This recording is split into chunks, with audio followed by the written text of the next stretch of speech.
Good evening, ladies and germs. I just flew in from the coast, and boy, are my paws tired. My car is so old, it's insured against fire, theft, and dinosaur stampedes. But I want to tell you, take my dog, please. It must have been one of your better nights. I was in rare form. Ladies and gentlemen, Garfield and friends. Friends are there. To help you get started, to give you a push on your way. Friends are there. To turn you around, get your feet on the ground for a brand new day. They'll pick you up when you're down. Help you swallow your pride with something inside's got to break on through to the other side. Friends are someone you can open up to. When you feel like you're ready to flip. When you've got the world on your shoulders. Friends are there to give you a tip. Friends are there when you need them. They're even there when you won't. For a walk in the park, for a shot in the dark. Friends are there. I don't care. But friends will care for you.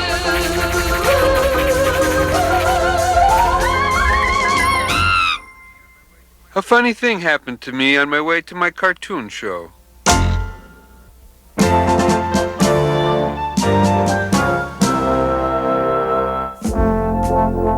And if you step this way, folks, we'll continue with our tour of the Cat Museum. Now, this wing honors some of the true heroes of catdom. This is Dr. E. Leopold Wisniewski.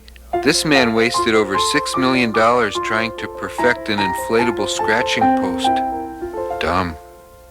And this exhibit honors Buttons, the cat who set the world's horse-swallowing record when he successfully swallowed one horse. Tied for second place as everyone else in the entire world. And that's the Klopman Diamond. But what I really want to show you is out here. This lake is very important in the history of cats. There's a legend associated with this lake, if you'd like to hear it. Good, I'll tell it. The legend of the lake, in verse no less. A couple thousand years ago, or maybe even more, a band of prehistoric cats was living on this shore. They were a savage breed of cat you'd never want to meet, and what really made them savage was the food they had to eat. For breakfast they would dine on mud, for lunch a rock or two, and dinner time was quite a treat when serving guppy stew.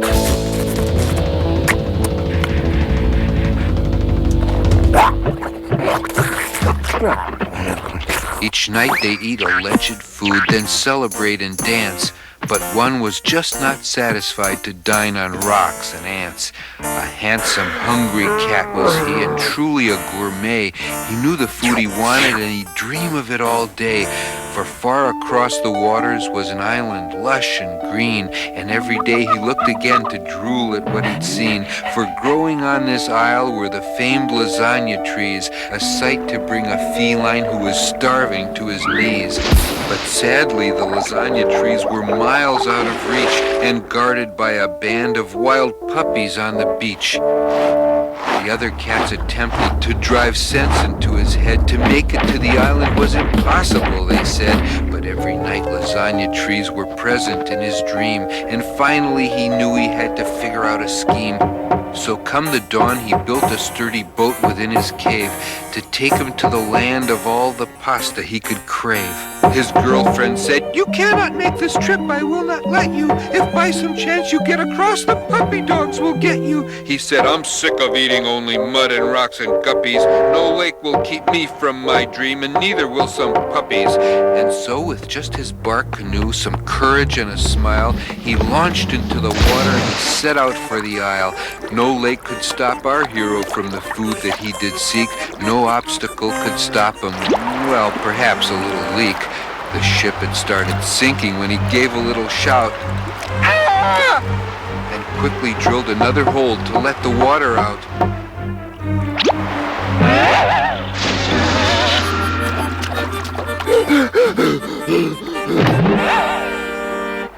that did not dissuade him, not one moment at a loss. He built a catapult designed to hurl him right across. A slight miscalculation in his blueprints was to blame. He'd figured out the whole thing, but neglected first to aim. "Give up!" the other cats all cried, and though their voice was heard, he didn't heed their warning. He would fly there like a bird. At first, the wings just wouldn't work, and then it seemed they might. The trouble was he hadn't tied the wings on very tight. It was, I guess, a brave thing and a most courageous try, but cats he had forgotten were never meant to fly. For days he thought and thought and thought and thought and thought and thought. He'd look out at the island and he'd feel most distraught, for there was the lasagna blooming in the sun to bake, and blocking him the puppies and, oh yeah, the lovely lake. He would not be defeated, let a lake stand in his way. He vowed that he would feast on fresh lasagna plants today. He wouldn't jump or sail or attempt to even try. He'd swim to reach that island, or he'd perish in the try. He swam with all his might to reach the island in the distance. The other cats could only watch and marvel at persistence. He swam as hard as he could swim to reach the other side. He might not reach lasagna, but at least he'd know he tried. He swam for 7 hours till he'd swum his final stroke. Waves washed him onto the shore, which is where he awoke. Excitedly, he realized it had been worth the chance. He'd made it to the island where there grow lasagna plants. You've never in your life seen such a happy, happy beast. No puppy dog would keep this kitty from his pasta feast. He swam across the lake, but what he didn't realize was prehistoric puppy dogs were 5 whole times his size.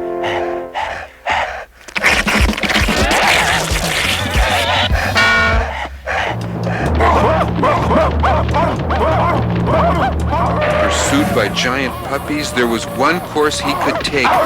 Though all his strength had brought him here, he dove into the lake. He never more was seen again. He vanished in his swim. And so, to mark his memory, they named this lake for him. They called it Lake Stupid. The end.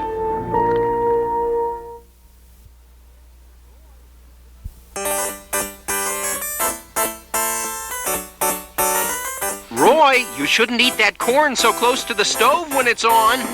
Ah, stow it, Piggo. What do you know?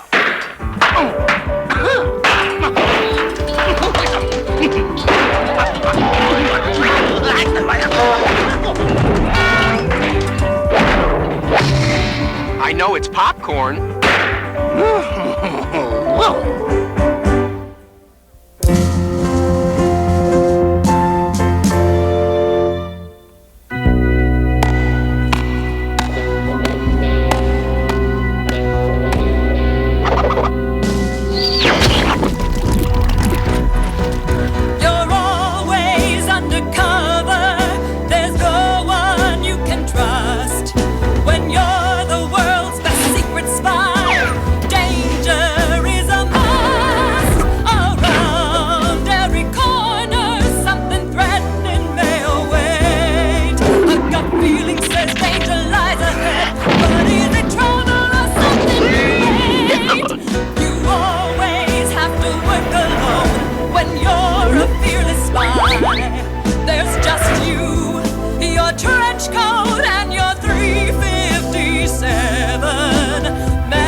With us, Porco?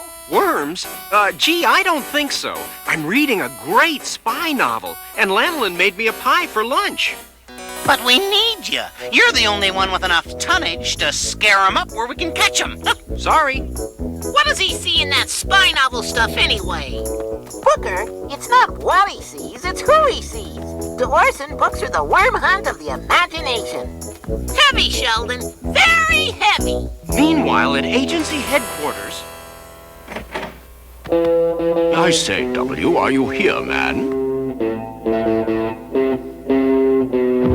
Shh! Be careful, Oh Orson. I had the place swept for bugs an hour ago, but you never know. Good idea. You don't want listening devices around. Who cares about listening devices? I don't want bugs around. Yicko bedicko. Pour yourself a sody pop and sit down, me lad. I suppose you're wondering why I called you chair. Not really. Oops. Be careful, Agent Oh Orson. Calm down, W. I have a license to spill. Ah, that's right. Well, as you know, last week, our top secret, highly experimental thermonuclear exploding Grelbin device was stolen. Agent 00 was assigned to find it. Now he's disappeared.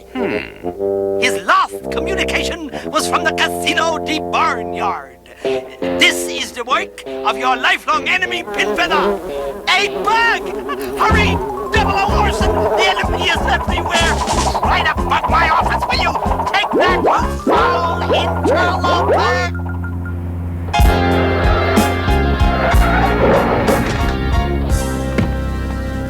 This way, Mr. Orson, sir. Mr. Pinfeather has been expecting you. This could be a trap. We meet again. So we do, Monsieur. Oh, garçon. Chocolate milk, shaken, not stirred. Allow me to introduce my lovely dining companion, the Countess Lanolin. I see you have a license to thrill. I thought I had you the last time, Pinfeather. You almost did, but I managed to escape by convincing the police that I was only a circus performer wearing a chicken suit. I have a license to shill. And now you've stolen the top secret, highly experimental thermonuclear exploding Grelbin device. I suppose you have proof that I stole the top secret, highly experimental thermonuclear exploding Grelbin device? I might. In that case, I will have to get rid of you.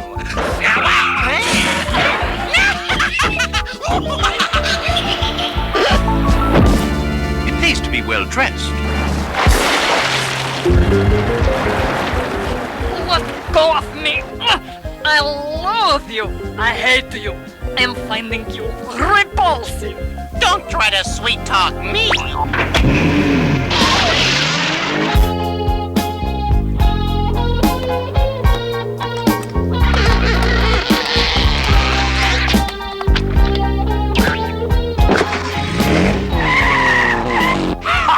Now to find Pinfeather.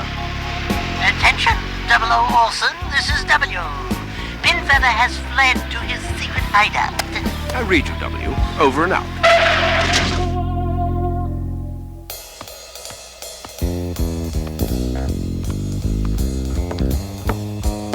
Follow me, 00 Orson. Why should I trust you?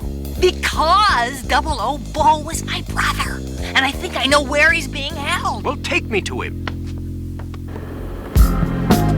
He's being held prisoner down here somewhere. The top secret, highly experimental thermonuclear exploding Grelbin device is hidden here too. The top secret, highly experimental thermonuclear exploding Grelbin device is here? Oh no! Oh. That's my brother, I know it! 00 Bo, are you in there?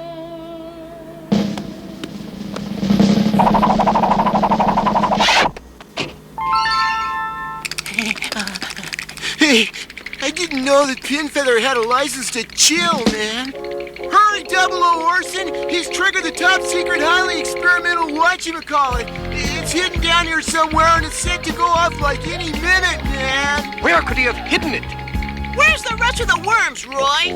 What a dirty trick! I know we caught more worms than this! We demand a recount. Huh? I divided them evenly. Yours probably just crawled away when we weren't looking. I've got it! The top secret, highly experimental thermonuclear exploding Grelbin device is in the milk can! You won't get away with this one, Pinfeather! Pinfeather? Everybody hit the dirt!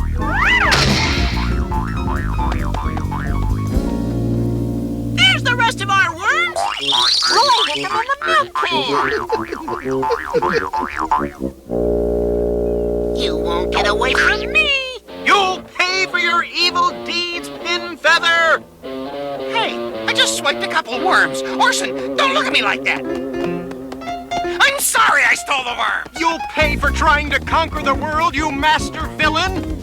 Orson's caught up in a book again. Truth is stranger than fiction. And Orson is stranger than anyone.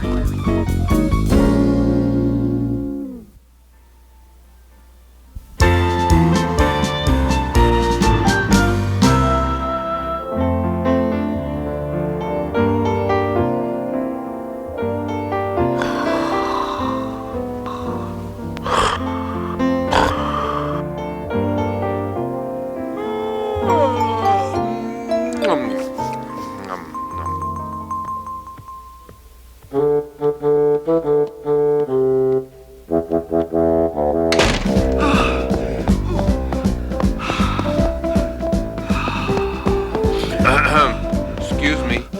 Cat craving breakfast. Yoo-hoo. Flapjack shortage. Serious lack of pancakes here. Attention, mission control. This place appears to be self-service this morning. See if I leave him a tip.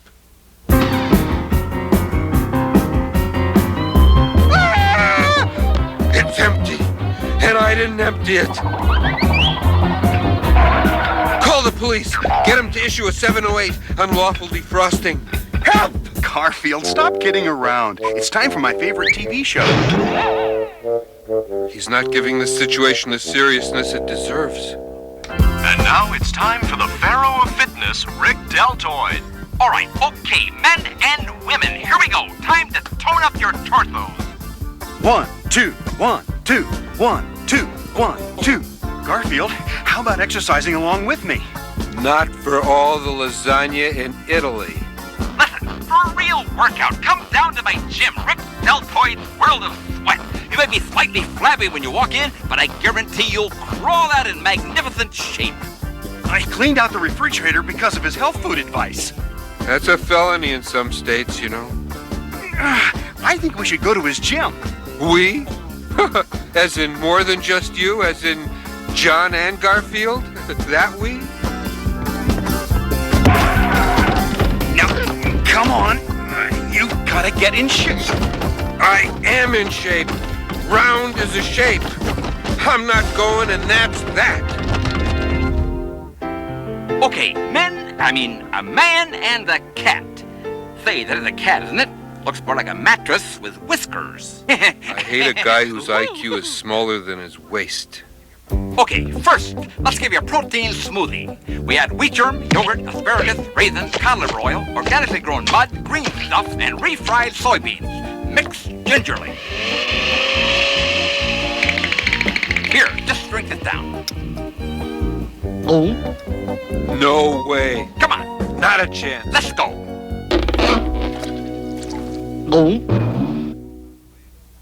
One moment, please. Yuck!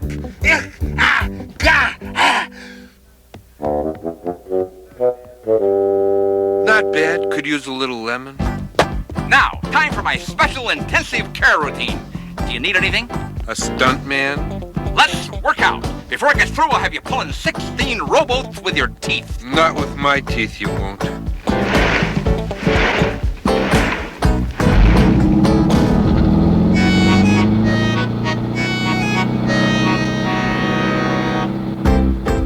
All right, let's see how you're making out of there. Well, the franks are almost done, but the steam is just ruining my hair.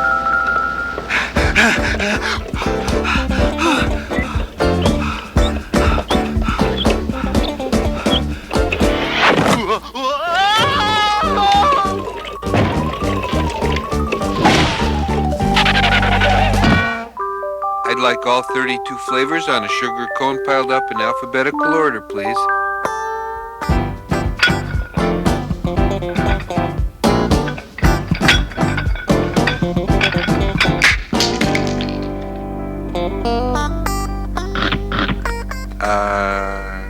Nuts? Okay, I have to go do my afternoon TV show. Go home and watch it. Yes, sir, Mr. Deltoid. I want to get in shape just like you. I'll do what you say and eat what you tell me. Oh no, I'll never get a decent meal as long as John listens to Bonehead the Barbarian here. Bye, Mr. Deltoid. Let's jog home, then I'll whip up a health food feast. This calls for drastic action. There's Mr. Deltoid's car, Garfield. Garfield? Garfield, where are you? Go home and watch a show. This is one you won't want to miss. Afternoon, Mr. Deltoid. All right, listen. Do you have the cue cards ready for my broadcast? The ink's drying on them. They're out in the alley and back.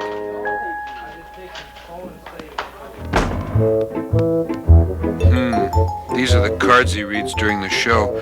And there are cue cards left over from other shows. This one's from a cooking show. This one's from Binky's Birthday Bash. Okay, the game is Cue Card Rummy Ideal. Look, we go on the air in 30 seconds. I need those cue cards. Oh, right away, Mr. Deltoid. Wait a minute, where are Mr. Deltoid's cue cards? Phew, here they are. Well, this should be interesting. And now it's time for the Sultan of Sit-Ups, Rick Deltoid. Okay, thank you very much. I'm going to teach you a great exercise. I want everyone to honk like a goose and wave their wings in the sun. Here we go. Honk, honk, honk, honk. It's a card left over from a wildlife documentary. Okay, the important thing is to dress well in a basic black outfit with matching pearl ensemble.